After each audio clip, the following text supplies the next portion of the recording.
Accurascale's latest 00 gauge Buckjumpers. Fantastic models. And what a range. This locomotive type has not been touched by the RTR boys throughout history, and one can understand why. What is a typical J67, J68, J69, or earlier, J65 or J66? The number of different permutations are enormous. However, Accurascale has gone to town, giving you so many variations, from the original Great Eastern Blue, Royal Blue, to NER and BR in all manifestations, even down to the different number of spokes between the passenger and the freight engines. They are absolutely stunning. So, here we go. This one represents a Scottish allocated Buckjumper with the footstep for the shunter and the handrail.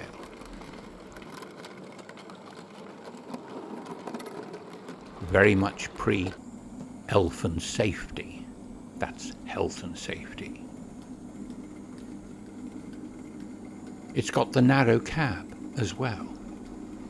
Just imagine the suite of tools needed to produce these models. I believe no Scottish allocated J67, 68 or 69 ever ran through Little Bytham, but that's the test trains that I have. And here she comes, running immaculately on a pickup goods. Hornby gave you the correct lamps with their J52, so Accurascale, how about it? Lamps with yours? She's waiting, and note that the down fast starter has been pulled off to allow the passage of the down Flying Scotsman, a 4-horn.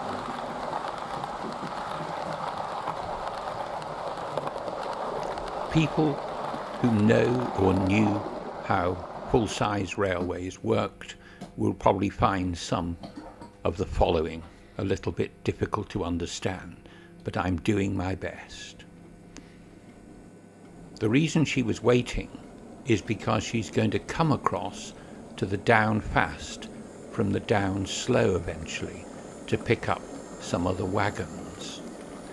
And obviously she has to wait for the passage of the fast trains, because unusually at Little Bytham the down south lay-by could only be accessed from the down main line. You'll observe that she's passing the Great Eastern Blue version of the Buckjumper, and we'll be coming to that delightful little loco later. But for now, our Scottish-based little 060 is continuing with its shunting moves. She'll be put inside so that the stock can be out of the way. And here she comes. Perfect running, backwards, forwards, through scale track as well as Pico streamline. Here she's on 00 gauge fine scale track. Admittedly a bit of a misnomer, but I think the concept, the idea of fine scale 00 track is understood.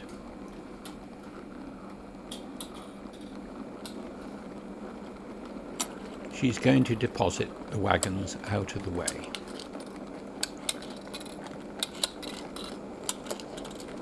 See the Spratt and Winkle drop?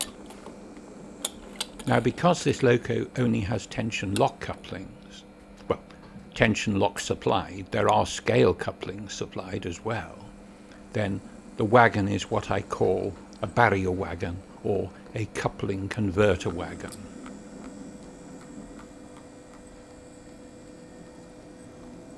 Once again, forwards,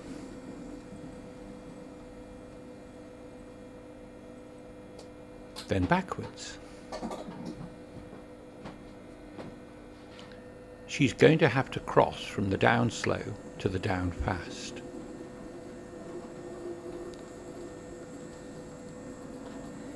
So runs back on the down slow parallel to the stock that she's left in the down north lay-by. Whether or not the full-size signals would be used, I'm not sure. Sometimes instructions were just given by the bobby, the signalman, but we're going to signal this properly. The wagons she is going to collect are way down south to the left.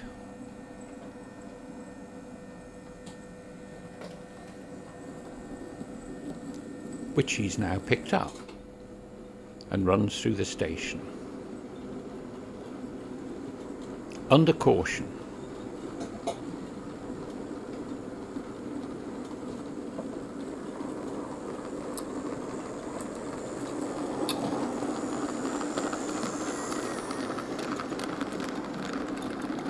And awaits instructions from the signalman. She's given the road. Now I state again, if any real railway operator sees this and thinks this is utter nonsense, my apologies, then please write in to me, care of BRM, demanding that I never do another video or write another article. I'm only doing my best. Backwards, forwards. Not the slightest jerk or jolt or knock. Others like this actually make me annoyed. Why? Because I've built about 3 J69s. Originally from old Will's kits, then the much better improved Southeastern Finecast, and none of them is anywhere near as good as this. And all for under £150. Can't believe it, can you? It is the perfect shunting locomotive.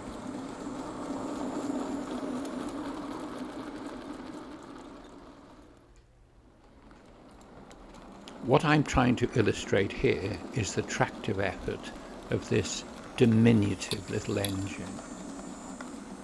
Quite a few of these freight vehicles are built from kits, some of which are white metal, meaning they're heavy.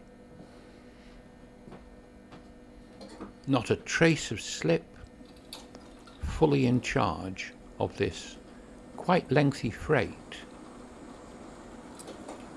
It's not lengthy by little by them standards, because I have 50 or 60 vans and wagons in some trains, but I don't expect an 060 to pull those. But this sort of train, well, it could double it.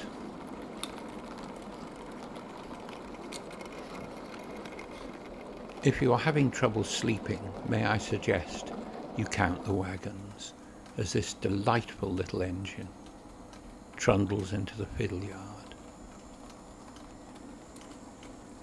What more can I say about it? It's just fantastic. Raises the bar every time. Wonderful.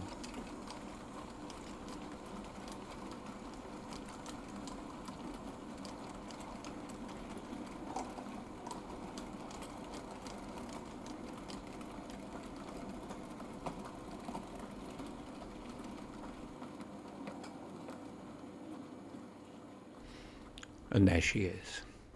Note that footboard and the handrail. and the narrow cab. We also have another one, this time in the full Great Eastern Railway royal blue regalia. I'm told by professional painters that to paint a model like this would be more than the 140 odd quid you can get this for new. Can you believe under £150 for a model of that quality? It's just stunning. You get a range of boards as well, destination boards that just clip into the brackets. This one, most appropriately of course, Liverpool Street. Off we go. Now the train she's hauling will cause apoplexy amongst those who call themselves scale modelers, because it's mainly made up of Hornby and Hatton's generic 6 and 4-wheel coaches. They're not an actual prototype. Now we've seen the other one go through scale point work. This one goes through pico point work with equal ease.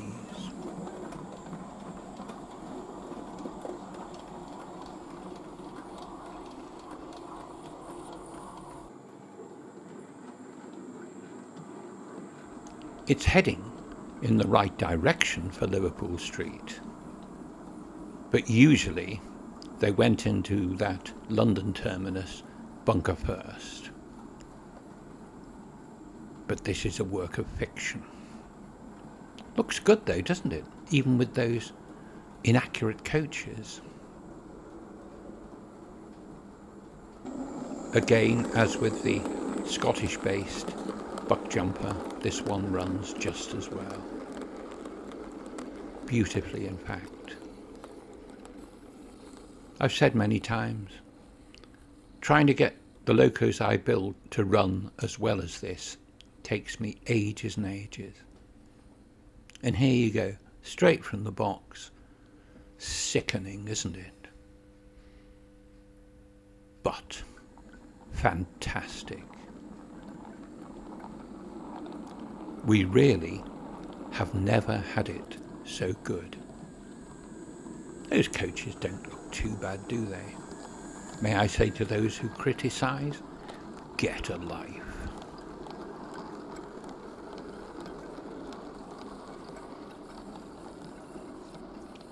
These little engines were renowned for their quick acceleration. They had to be, because the GER service was the most steam-hauled suburban service in the world at the time. Train every minute or something like that. Incredible. Not even bettered today. Anyway, she's non-stop this time. Heading, most unlikely, towards Essendine. But I don't have a Great Eastern train set.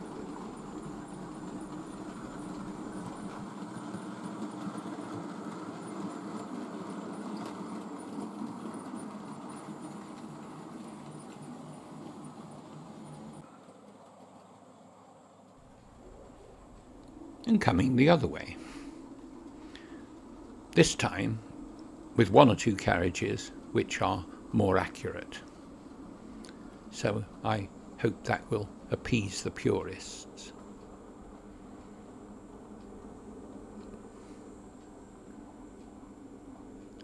Liverpool Street at this end is more appropriate. However, those with a knowledge of East Coast Main Line geography will know that this is heading north.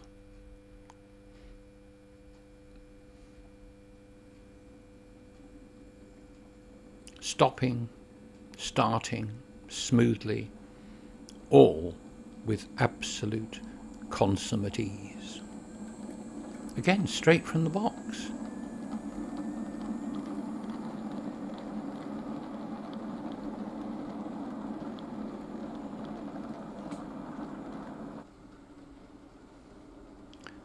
Away she goes, accelerating.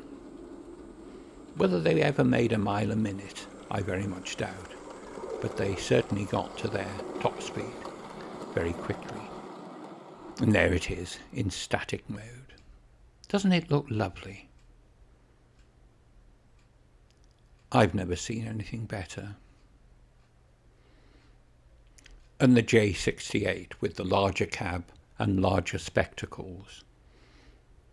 This one is DCC, so I couldn't test run it, not on Bytham's DC, because, as seems to be the case nowadays, any DCC locomotive's decoder is instructed not to work on DC. Access for the decoder is via the smoke box, and you're given this pair of tweezers, and they just clip, the little prongs clip underneath the motherboard, I think it's called, and you just extract it. What you're not told, and you should be, is that this procedure needs to take place in order to get the body off, as well as undoing the screws fore and aft. How do I know? I tried, and I got ominous cracking noises. So please do take care. There's also an LNER version with the narrow cab, beautifully presented. In fact, they all are. You do get scale shackles, by the way, in place of those awful tension locks, but they are the industry standard.